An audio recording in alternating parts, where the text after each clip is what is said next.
If you've been injured as a result of a defective product, that is what is called the product liability area of the law. And what the law says is that if you are a manufacturer or seller of a product and that product is defective in some way and causes injury, you're going to be responsible. The manufacturer and the seller are going to be responsible for the damages. Now, what is a defect? What type of thing is this? Well, if you have a manufacturing defect, that is one way that a product can be defective, and that's typically something if it breaks, maybe there's a weld that didn't get put on correctly at the factory, and that weld gives way to cause an injury. Now, also, you can have design defects, and those are situations where you might have a product that is manufactured correctly. It's perfectly okay, but it could have been manufactured in a better way so that it didn't cause an injury.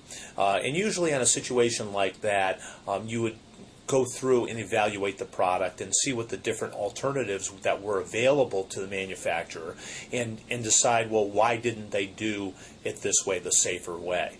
In a situation like that, you may hear of the types of cases that happen there are things like you might hear ATV cases, all-terrain vehicle cases, or automobile cases.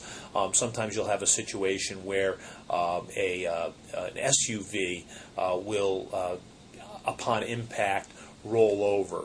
And it may be there may be evidence that it could have been designed better so that it could withstand a side impact and not roll over. And evidence would be put forward to show how the design could have been better and could have prevented the injury.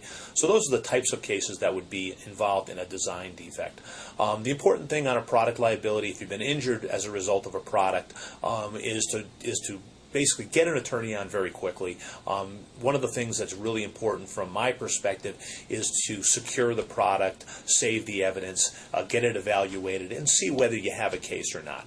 But that's very important, because sometimes if you don't do that, the evidence spoils, the product is hard to recover, and then it just becomes harder to determine whether or not you may have a case.